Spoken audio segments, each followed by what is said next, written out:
Seja muito bem-vinda. Muito Vou obrigada. compartilhar aqui com vocês.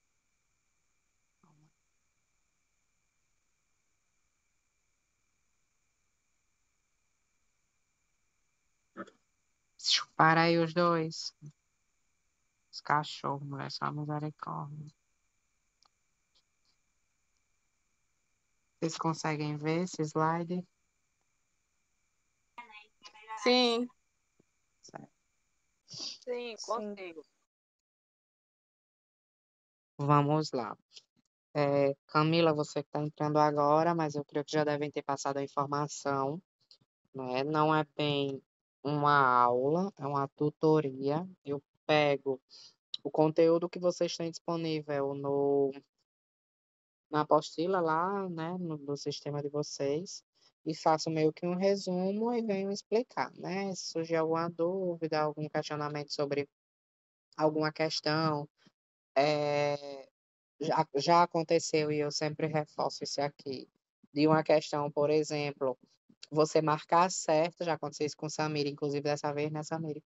Você marcar a certa e o sistema dizer que Foi. aquela não é a certa, né? Que a certa é outra questão, mas você tem certeza que é aquela. E você manda print que na hora de eu corrigir, eu mudo a questão. Então, assim, qualquer coisa que acontecer, é só chamar lá no privado, o grupo é fechado, né? Mas vocês me chamam no privado, alguma dúvida, alguma coisa que eu oriento vocês. Certo? Então, nossas tutorias são todas as quartas-feiras, às 19 horas, mas vai ter dias como hoje, por exemplo, que eu estava esperando meu bendito computador aqui abrir para eu pegar o slide e tudo, que vamos começar agora às 7h30. Antes era de 7h30, mas eu achava muito tarde, e aí coloquei para as 7, e a gente permanece assim, qualquer coisa, se um dia que não der para ser na quarta, eu sempre aviso lá no grupo, gente, hoje não vai dar, aconteceu alguma coisa, enfim, eu marco outra data, certo? E a gente dá continuidade.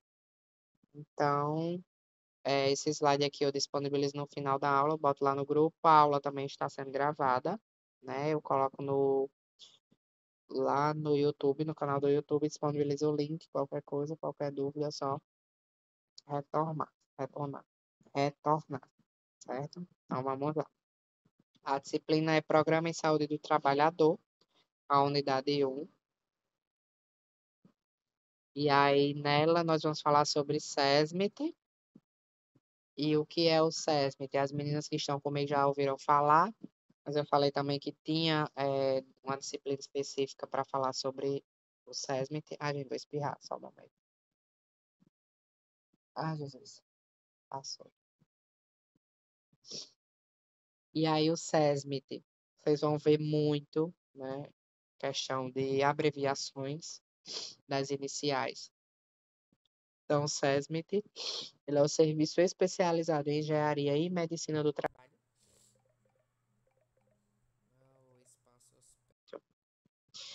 E aí é a NR4, né? NR é Norma Regulamentadora 4, certo? Então a NR4 ela vai dispor sobre tudo que fala sobre o SESMIT. E aí o SESMIT é, na prática, uma equipe de profissionais da saúde que atua dentro das empresas para proteger a integridade física dos colaboradores e prevenir doenças ocupacionais. Seu objetivo principal é tornar os locais de trabalho mais seguros por meio de ações como avaliações periódicas de setores e criações de projetos de melhorias em todo o ambiente laboral, deixando-os mais livres de risco. Esse time é essencial também à manutenção da qualidade de vida e do bem-estar nos espaços corporativos. Então, as meninas que estão comigo também, Karina e Samiri, né, que estão aqui presentes, elas já sabem que eu já falei muito sobre prevenção, que o nosso foco realmente é isso, né? Prevenir ou amenizar, eliminar, atenuar os riscos. Então, basicamente, toda aula a gente tem isso, né? O objetivo, o foco de todos esses conteúdos é isso. Questão da prevenção, né, dos riscos à saúde do trabalhador, certo? E trazer esse bem-estar né, no setor ocupacional, na área ocupacional, para esses trabalhadores, para esses empregados, né, que é o termo que a gente usa. As atribuições do SESMIT: colaborar nos projetos e na implantação de novas instalações físicas, determinar os equipamentos de proteção individual e coletivo, EPI e EPC, né, que o EPI é equipamento de proteção individual e os EPCs, equipamentos de proteção coletiva, porque aí repetiu. Que aí é a norma regulamentadora de número 6, a NR6, que fala, né, que dispõe de todas as obrigações e informações sobre os EPIs e EPCs. Responsabilizar-se tecnicamente pela orientação quanto ao cumprimento do disposto na norma regulamentadora de segurança e medicina do trabalho, que é o SESMIT, né, a NR4.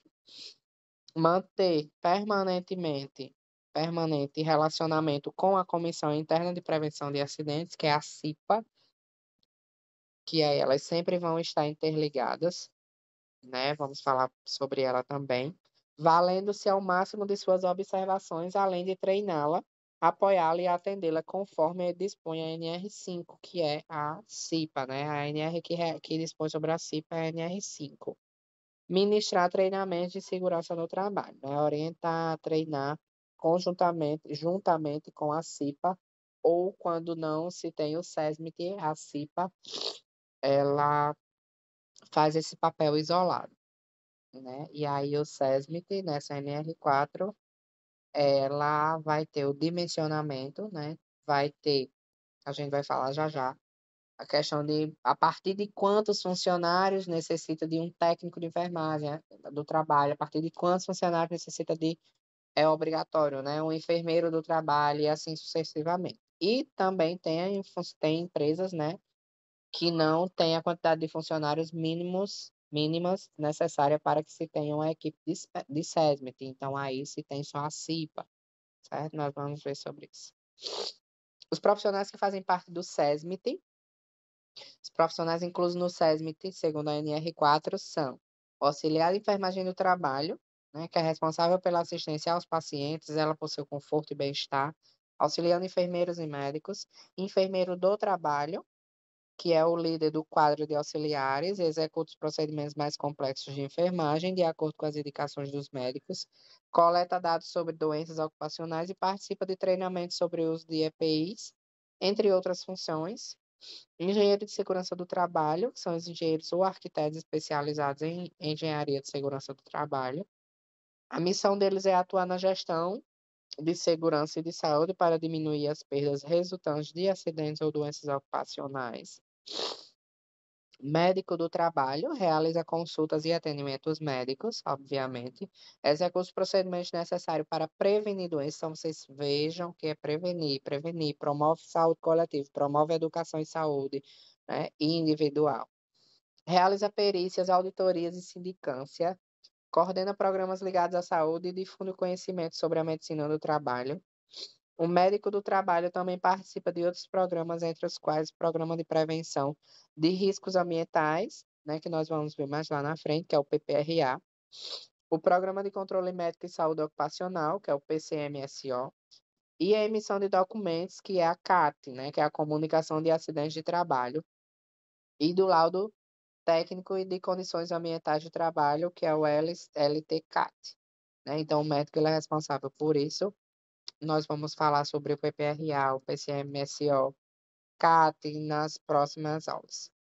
Técnico de segurança do trabalho elabora e implementa políticas de saúde e segurança na empresa, realiza auditoria periódicas, verificando fatores de controles de doenças, acidentes e qualidade de vida. Suas tarefas incluem ainda examinar itens de combate a incêndio, investigar incêndio, ministrar treinamentos e providenciar inspeções.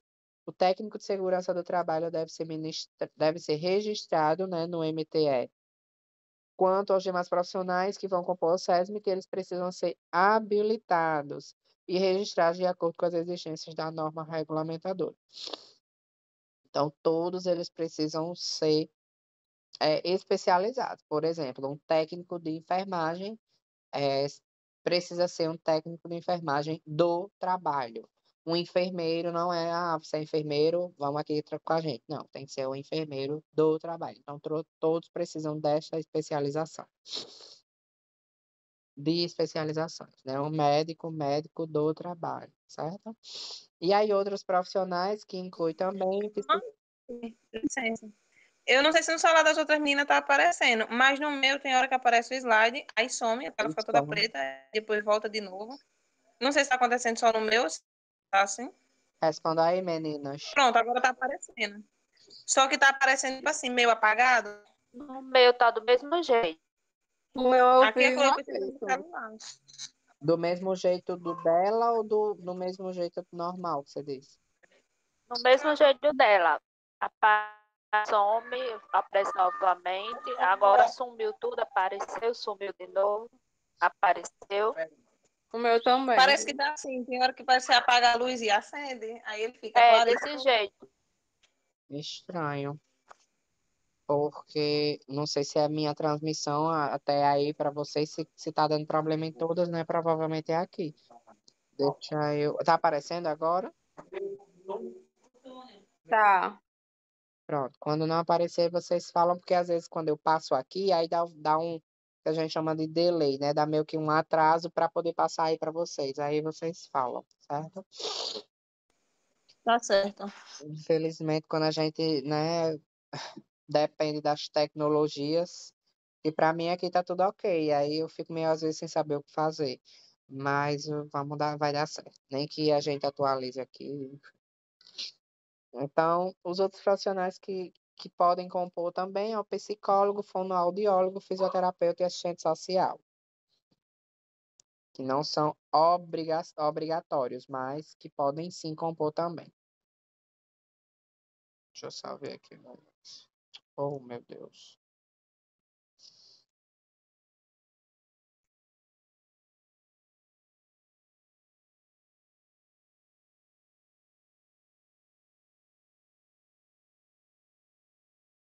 Vou chamar meu bonitão, que ele já tava ali na varanda, senão ia já começar a latir.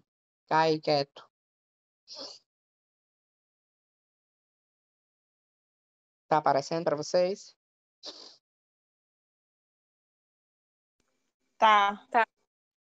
Pronto, e aí entra, né, o que eu Tá. comentei sobre o dimensionamento do SESMIT, que é a quantidade de profissionais de cada categoria que formarão o SESMIT da empresa. O dimensionamento depende de dois fatores: do número total de funcionários no estabelecimento da empresa e do grau de risco da atividade principal da empresa. Tudo isso dispõe lá no SESMIT, lá na NR4, né, na NR4 que legisla o SESMIT, ele tem tudo lá, tem todas essas tabelas. Eu cortei um pedaço, porque são N classificações aí, né, do tipo da categoria aí de serviços, né, e aí são inúmeros. Então, eu cortei só um pedacinho para vocês terem noção, essa questão aqui do grau de risco, nós vamos saber, deixa eu aumentar aqui, dar um zoom para vocês. Agricultura, pecuária é um exemplo, né? A agricultura aqui é no A, voltado aí para agricultura, pecuária e produção florestal, pesca e aquicultura. E a 01 é agricultura, pecuária e serviços relacionados. Então, para vocês verem como são imensos, né? E aí é só o A voltado para a agricultura, né? Então tem, enfim, é enorme. Esse quadro aí é enorme porque tem várias situações. É tanto que vocês veem cultivo de soja, cultivo de em cada cultivo uma situação diferente. Então, vamos supor que a minha empresa ela faça parte aí do cultivo de fumo, né? Então, ela é de grau 3. Aqui a última fileirinha aqui, ó, GR, né? Ela denomina o grau, certo? Então, a minha empresa, né, ela é de cultivo de fumo, então a minha é de grau 3, certo? E todos esses que estão mostrando aí, mas tem outros graus, né? Grau 1, grau 2. Então, vamos supor, minha empresa é de cultivo de soja, então ela ainda continua sendo grau 3. Então, vamos pegar aí que a minha empresa ela é de grau 3, certo? De grau de risco, né, 3. E aí, o outro fator é a quantidade de funcionários, certo? Então, o exemplo citado, né, minha empresa ela é de grau de risco 3 e ela possui de 501 funcionários. Vocês vão ver lá em cima, né, números de empregados no estabelecimento. Então, 50 a 100, 101 a 250, nananana, né? Então, o exemplo que está sendo mostrado aí é de 501 a 1.000 funcionários. Vamos supor que minha empresa ela é de cultivo de fumo. Eu já vi que no quadro 1 ela é de grau de risco 3 e eu tenho 501 funcionários, né? Porque se eu tiver 500 já não bate aí com o exemplo. Então, eu tenho 501 funcionários, né? Então, eu vou fazer o cruzamento aí, né, das linhas. E aí, aqui, ó, primeiro aqui, ó, grau de risco. Então, meu grau de risco é 3 na primeira coluna, né? Grau de risco 3. E aí, eu tenho 501 funcionários. Então, quantos profissionais eu irei precisar? Então, eu vou precisar de 3 técnicos de segurança do trabalho, de um engenheiro do trabalho. Aí tem um asteriscozinho e a gente olha lá na legenda. Esse engenheiro do trabalho, ele é em tempo parcial. Então, eu preciso de um engenheiro do trabalho que ele permaneça no mínimo de 3 horas. Pra cá. Um monte de menino gritando. Essa gravação vai sair ótima. Mas é assim. Aqui na praça. Parece que tá dentro de casa. Então, eu preciso de 3 técnicos de segurança do trabalho. Eu preciso de um engenheiro de segurança do trabalho, que ele tem que permanecer no mínimo de 3 horas, né? E eu preciso de um médico do trabalho que também, né, com asteriscozinho aí, um asterisco, ele precisa ter aí no mínimo 3 horas. Chega. 3 horas, enfim, permanentes lá, permanente no setor, né? Então, esse quadro na minha empresa, obrigatoriamente, eu só preciso desses profissionais. Então, nem entra eu, nem vocês, né? Nem entra aí um enfermeiro do trabalho, nem entra um técnico do trabalho, técnico de enfermagem do trabalho, certo? Enfermeiro, auxiliar, né? Tá tudo incluso. Então, nessa empresa aí, nem eu, nem vocês estamos inclusos. Certo? Então, quando é que vocês vão entrar? Que eles botam aí como auxiliar de enfermagem. Vejam aí que só vai precisar de um auxiliar de enfermagem a partir, se for do grau 3, né? Grau 3, a partir de 1.001 funcionários.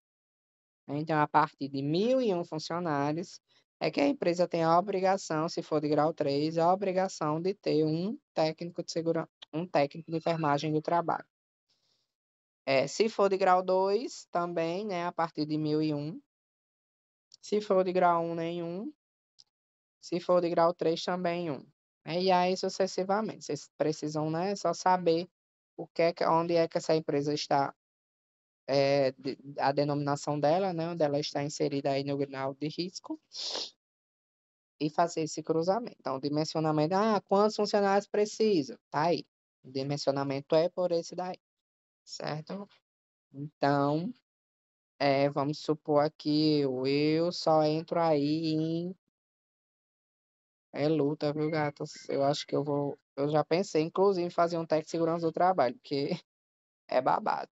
Então, enfermeiro do trabalho, a empresa tem por obrigação, né, contratar um enfermeiro do trabalho a partir de 3.501 funcionários, certo? Então, rojão. Eu sei que por aqui eu não vou conseguir um negócio desse. Aqui, por exemplo, não tem empresas com essa quantidade de funcionários, né? Então, é isso. Então, observações aqui embaixo: hospitais, ambulatórios, maternidades, casas de saúde e repouso, clínicas e estabelecimentos similares com mais de 500 empregados deverão contratar um enfermeiro em tempo integral. Isso aqui é para empresas, eu estou citando o exemplo de empresas de cultivo, de obra, nananã. Porém, se for algum desses estabelecimentos aí similares, área de saúde, eu não preciso que tenha 3.500 funcionários. A partir de 500, né? Com mais de 500 eu já posso ser empregada, né? Então, a partir de 500 funcionários e a partir de 500 empregados, já deverão contratar, se for área de saúde, né? Se for estabelecimento de saúde, já é necessário contratar um enfermeiro do trabalho em tempo integral. Opa.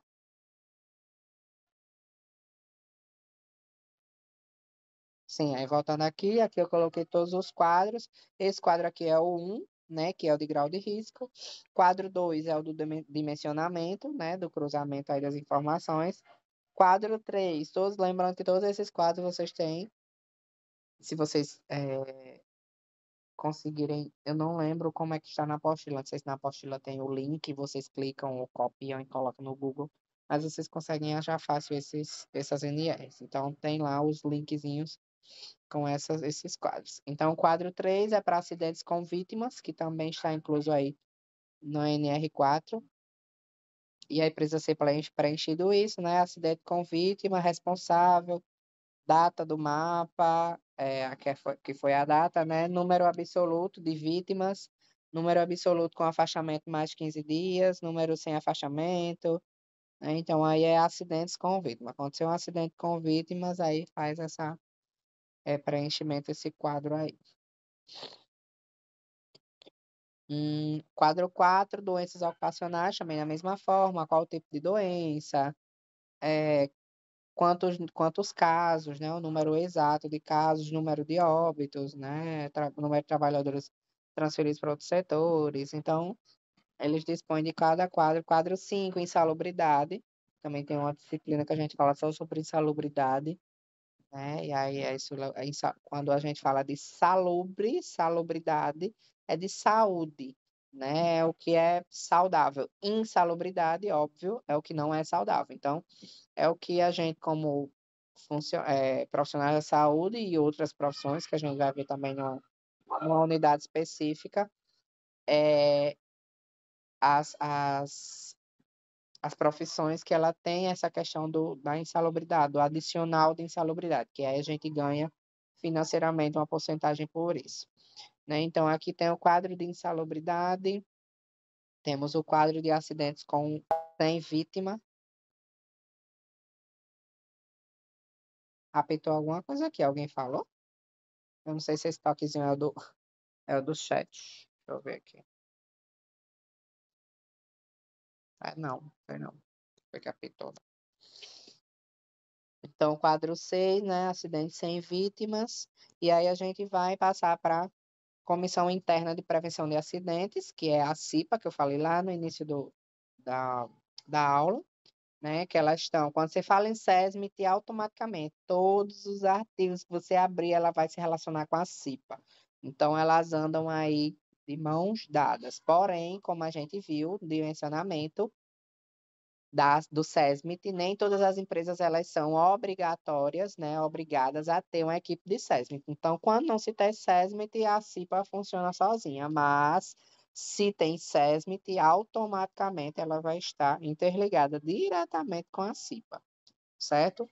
Então, as duas praticamente aí, né, com o mesmo propósito, com os mesmos objetivos. Pior que menino. Parou os dois. Parou o Furtum sair. Então, a CIPA, ela é a norma regulamentadora número 5. Né? É uma comissão prevista pela legislação brasileira, formada por trabalhadores e por representantes do empregador eleitos para ela, que tem como objetivo a prevenção de acidentes, mais uma vez, né, do trabalho e de doenças ocupacionais. Diferentemente do SESMIT, o SESMIT ele precisa de profissionais especializados, profissionais da saúde especializados naquelas condições, né, dependendo da quantidade de funcionários, tal, tudo bonitinho. A CIPA não, a CIPA ela é uma comissão formada por qualquer empregado da empresa, qualquer, da limpeza até um engenheiro, a qualquer funcionário, certo? Então, aí fala, né, a questão de qualquer trabalhador formado por trabalhadores e por representantes do empregador. Então, o empregador ele também pode confiar o cargo, né, indicar pessoas, certo? Então, os membros da CIPA ou os cipeiros são os próprios funcionários titulares ou suplentes, é uma eleição normal, né? Então, tem os titulares, tem os suplentes, irão dividir suas funções rotineiras de trabalho com o trabalho voluntário de prevenção e manutenção de segurança do trabalho da CIPA. Então, vão dividir aí, não ganha extra, nada, é um trabalho voluntário, porém, a gente vai já ver aqui uma situação, né? O que é que os benefícios, né, para o funcionário. Eu só digo funcionário, tenho que adaptar meu linguajar, que é o empregado, né? As atribuições da CIPA: identificar os riscos do processo de trabalho e elaborar um mapa de risco. Então, o mapa de risco é atribuição da CIPA, certo? Com participação do maior número de trabalhadores, com assessoria do SESMIT, onde houver. Então, identificar o processo de trabalho, sempre, né, os riscos dos processos de trabalho. Elaborar o mapa de risco é a atribuição da CIPA, porém, os trabalhadores, os empregados, eles vão ter essa participação e avaliado aí e assessorado pelo SESMIT, quando tiver, certo? Elaborar plano de trabalho que possibilita a ação preventiva na solução de problemas e segurança da saúde no trabalho, como sempre, né? Elaborar planos de trabalho, prevenção, promoção, né? Participar da implementação e do controle de qualidade das medidas de prevenção necessárias, bem como da avaliação da prioridade de ações nos locais de trabalho. Realizar periodicamente verificações nos ambientes e condições de trabalho, visando a identificação de situações que venham a trazer risco para a segurança e saúde dos trabalhadores. Então, a ordem é identificar o risco, né, planejar, fazer os planos, elaborar os planos tudo direitinho, colocar os planos em prática para amenizar os riscos ou eliminá-los, né, ou controlá-los. Então, vai ter riscos que a gente vai conseguir eliminar, ou vai ter riscos que a gente vai conseguir apenas controlar. Mas, de toda forma, tem que ser feito, pelo menos, para atenuar esses riscos. Então, é identificado, obviamente, né? Primeiramente, tem que se identificar o risco, e aí são elaborados planos para depois colocar em prática, e tem que se fazer a avaliação. Tem que se avaliar, está sendo eficaz, não está sendo, então vamos implementar outra coisa, vamos implementar de outra forma, será que assim não fica, né? Enfim. Então, como eu sempre falo nas aulas que a gente fala sobre isso, ninguém melhor do que o próprio empregado que trabalha nessa sala aqui, por exemplo, que vai saber das suas necessidades, dos seus riscos, né? Ah, eu estou nessa sala aqui, eu observei um risco X que eu sei que fulano que trabalha na outra sala, ele não vai observar porque ele não tem convívio com, né, rotineiro nessa sala. Então, por isso que sempre pedem aí, né, sempre é orientado a participação dos empregados, porque ninguém melhor do que eles para identificar os riscos, inclusive, principalmente dos seus setores. O processo eleitoral da CIPA é uma comunicação escrita em duas vias, né, ao sindicato da categoria sobre o começo do processo eleitoral, cabendo ao chefe do sindicato protocolar o recebimento e devolver a via à empresa. Publicação e divulgação do edital em pontos acessíveis que permitam boa visualização em um período mínimo de 45 dias antes que se encerre o mandato atual. Então, é colocado, né, espalhado aí essa divulgação desse edital para as pessoas que têm a intenção de se candidatar 45 dias antes de encerrar o mandato atual, né, o mandato atual que vai se vencer. Inscrição com prazo mínimo de 15 dias, conforme ao edital, que determina as datas do início e do final das inscrições. Todos os funcionários da empresa podem se candidatar sem levar em conta os setores de trabalho. O empregado é garantido o emprego, desculpa, é garantido a todos os funcionários até a eleição.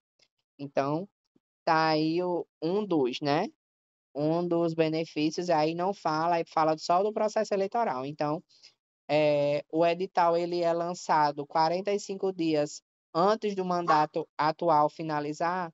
Então, nesses 45 dias, ninguém vai sair da empresa. Ninguém é demitido, né?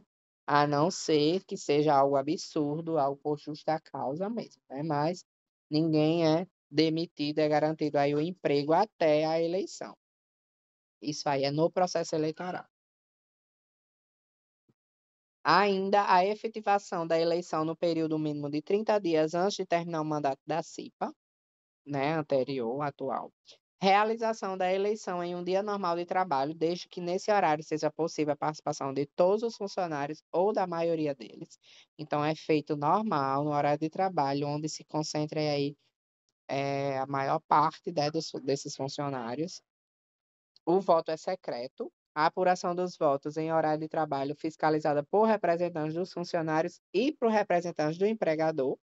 O número será definido pela CE, que é uma comissão também, né? Comissão da eleição, que aí verifica tudo isso, é questão Chega, fugiu. Fugiu, meu Deus. Fiscalizar. De fiscalizar toda essa questão da eleição, né? Enfim, os votos, como é essa contagem, tudo direitinho. Possibilidade de eleição por meios eletrônicos. Os documentos de eleição devem ficar guardados pelo empregador por no prazo mínimo de 5 anos e ficar à disposição do MTE. O MTE é o Ministério do Trabalho e Emprego. Então, esses documentos eles têm que ficar guardados por no mínimo 5 anos. O mandato ele dura aí 2 anos. 2 anos, meu Deus. Vou confirmar, porque tem a questão de 1 ano e 1 ano, acho que é 1 ano e 1 ano a mais depois da eleição. Vou confirmar aqui nessas horas. Tá aqui, ó, é isso aí mesmo. Terá a duração de 1 ano. Aí eu explico já o porquê do segundo ano, que eu falei agora. Então, mesmo que o mandato ele dure 1 ano, esses documentos eles precisam estar guardados por no mínimo 5 anos, né? Para se ocorrer alguma situação que precise alguma fiscalização, alguma coisa, precisa se ter essa documentação e ele precisa estar aí disponibilizado de fácil acesso para o Ministério do Trabalho e Emprego. Então, o mandato da CIPA, o membro titular perderá o mandato, sendo substituído pelo suplente quando faltar mais de 4 reuniões ordinárias sem justificativa. Ordinária, como o próprio nome fala, de ordem, é uma coisa que é organizada, é uma coisa que é planejada, uma reunião ordinária, aquilo que é de obrigatoriedade, essas reuniões, né? Uma coisa que é organizada. Extraordinária é um extra, né? Quando ocorre, vocês vão já ver também quando é que ocorre uma reunião extraordinária da CIPA. Falo já já. O mandato dos membros eleitos da CIPA terá a duração de 1 ano, permitido a reeleição. E aí, o porquê que eu falei, né? Se era 1 ano ou 2, o porquê que teve essa minha confusão. Eu estava na dúvida. Porque é vedada a dispensa arbitrária ou sem justa causa. Eleito para o cargo do empregado eleito para o cargo da direção de comissões internas de prevenção de acidentes desde o registro da sua candidatura até 1 ano após o final de seu mandato. Então, o cipeiro, né, e essa questão para o cargo da direção da eleição, né, o diretor dessa comissão, ele tem 1 ano após a eleição, após o mandato, ele tem 1 ano garantido, né, por causa do mandato, e 1 ano após o término do mandato, ele não pode ser demitido, a não ser que seja por justa causa, certo? Como eu falei, é alguma coisa muito extraordinária, né, que foi por justa causa, alguma coisa que ele precisou ser demitido. Então, ele tem essa situação aí, né, tem um nomezinho, meu Deus. Esqueci. Minha mente tá horrível. Só misericórdia. Ela fica fugindo as palavras que eu quero falar e depois é que eu vou lembrando. Mas ele tem como se fosse esse seguro, né? É assegurado mais um ano após o término do mandato. Então, ele não pode, ele é assegurado aí por mais um ano, no caso, por 2 anos no total, né? Que é o ano do mandato e o ano pós-mandato, para a questão da demissão. Reuniões da CIPA. As reuniões ordinárias da CIPA serão realizadas durante o expediente. Essa lana de slide tá com uma mancha Não, ou é tá só no não, meu? tá não. Ah, pois no meu tá aqui, uma mancha branca, não sei se tá. Se eu passar assim, ele volta? Não. Não, fica do mesmo jeito, né? Uhum. Passou aí? Saiu, Você mudou, passou a luna, né? saiu. Aí pronto, tá normal. E agora? Agora sumiu. Foi.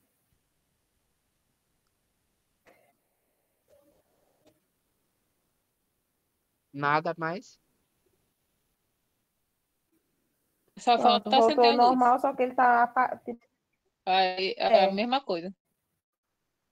É quando chega nesse slide aqui, só Deus sabe o que é, das reuniões da CIPA. Pronto, agora tá bom. tá normal. Pronto. Então, as reuniões da CIPA, né, elas serão realizadas durante o expediente normal da empresa em local apropriado. Isso aqui já está falando da reunião. Não pode ser, vamos trabalhar e à noite a gente marca uma reunião. Não, é durante o expediente normal da empresa. E no local apropriado, né? Não vamos dizer, vamos para uma reunião da CIPA num bar. Não, claro que não, né? E também nem, vamos sentar aqui para conversar. Não, tem que realmente ser num canto apropriado para essa reunião. Reuniões extraordinárias, elas deverão ser realizadas quando houver denúncia de situação de risco grave e iminente que determine a aplicação de medidas corretivas de emergência. Então, denunciou aí uma situação de risco grave que tem que ser realizada aí a correção urgente, né, iminente aí, de emergência, na verdade. Então, precisa se haver essa reunião extraordinária, certo?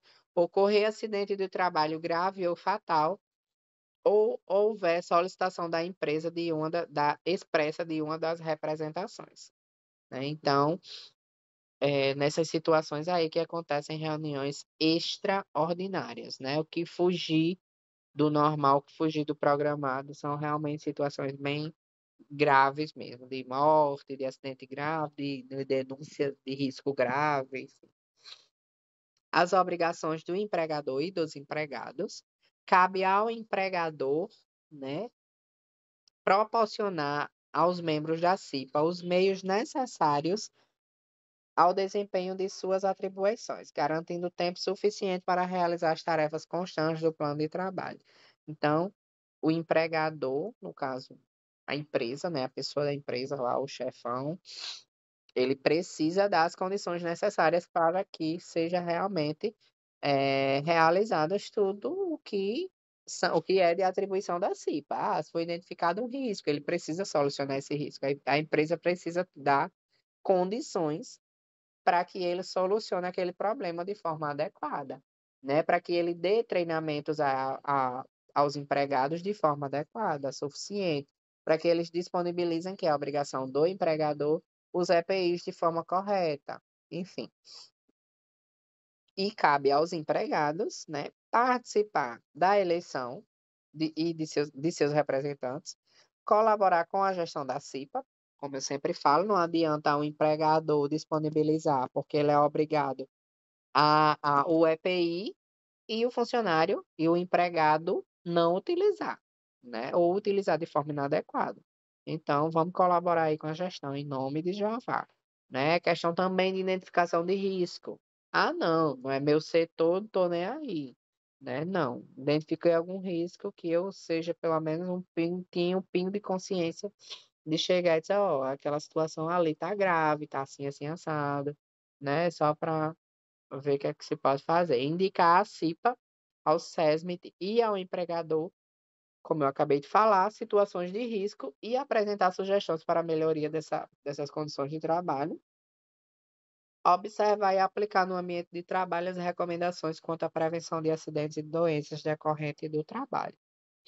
Então, observar, eu acho que dessa forma que, eu acho que essa situação de risco pode ser que resolva dessa forma, eu vou dar essa ideia, né? Enfim, então, por isso que é tão importante a presença, a participação de todos os empregados, né? Cada um com seu ponto de vista acaba tendo um resultado mais eficaz, porque olha aí de todos os lados. As atribuições do presidente e vice-presidente da CIPA. O presidente e o vice-presidente da CIPA, em conjunto, terão as seguintes atribuições: cuidar para que a CIPA disponha de condições necessárias para o desenvolvimento dos seus trabalhos. Como eu acabei de falar, né? Dispor aí os materiais do suporte necessário para se colocar em prática aí essa prevenção desses riscos. Coordenar e supervisionar as atividades da CIPA, zelando para que os objetivos propostos sejam alcançados. Delegar as atribuições aos membros da CIPA, promover o relacionamento da CISPA com o SESMIT, vejam que sempre no final da frase tem quando houver. Divulgar as decisões da CIPA a todos os trabalhadores do estabelecimento, encaminhar os pedidos de reconsideração das decisões da CIPA, constituir a comissão eleitoral. Então, só corrigindo lá, o CE que eu falei em uma dos slides lá atrás não é comissão de eleição, é comissão eleitoral. Deixa eu procurar aqui só para vocês lembrarem. Aqui. Apuração de votos, o número será definido pela CE, que é comissão eleitoral. Então, o número dessas pessoas que precisa fiscalizar aí essa apuração de votos é definida pela comissão eleitoral. Não comissão de eleição, como eu falei. Constitui a comissão eleitoral e que, no caso, a comissão eleitoral também é constituída pelo presidente e vice-presidente. Só para fechar o raciocínio aqui. E a Semana Interna de Prevenção de Acidentes de Trabalho, que é a CIPAT, como eu falei para vocês, né? Tudo muito abreviado. Então, tem várias siglas, várias abreviações. E aí, esse é o nome dado a uma semana de atividades temáticas e direcionadas para a prevenção de acidentes do trabalho e de doenças ocupacionais. Trata-se de uma semana voltada à prevenção, tanto quanto se diz a respeito dos acidentes de trabalho ou as doenças ocupacionais. Então, são palestras, né? São ações educativas, seja ela de falando sobre diversos assuntos, principalmente voltado à prevenção de acidentes e doenças ocupacionais. Porém, podem ser aí inclusos, sei lá, doenças que não é mais doenças, né? Infecções sexualmente transmissíveis, as ISTs, N coisas, certo? Vários temas que retratem aí, que voltem para a saúde, né? Que diga aí a respeito da questão da saúde do trabalhador, as importâncias de vacinação, né? Quais as vacinas que devem estar atualizadas. Estou só citando exemplos, certo? Desde que seja voltado aí para a saúde do trabalhador, questão postural, né? Que tem muita gente. Ave Maria, eu tenho um vício enorme de sentar e pendurar as pernas, de cruzar as pernas assim falando, não dá para explicar. Mas é uma postura que eu sei que com o tempo vai provavelmente me prejudicar se eu continuar dessa forma. Então, questão postural, que a gente, né, vê muito pelo hábito mesmo, pelo costume. O próprio organismo ele se adapta a essas situações. Enfim, tem N situações que você pode levar para essa semana interna de prevenção a acidentes, que nada mais é do que essa educação em saúde voltada aí para o trabalhador. A CIPAT é uma das atividades obrigatórias para todas as CIPAs. A CIPAT foi criada no ano de 1971, de acordo com o decreto 68.255, onde se normatizou e regulamentou-se a campanha interna de prevenção de acidentes do trabalho. A CIPA tem a incumbência de organizar, promover e programar a CIPAT, que deve ser realizada uma vez ao ano, né? Anualmente. Aqui, de sempre, né? Já sabe, meu obrigado. Deixa eu só finalizar aqui. Eu sei, meu amor, que é o fim dos slides. Eu só quero sair daqui.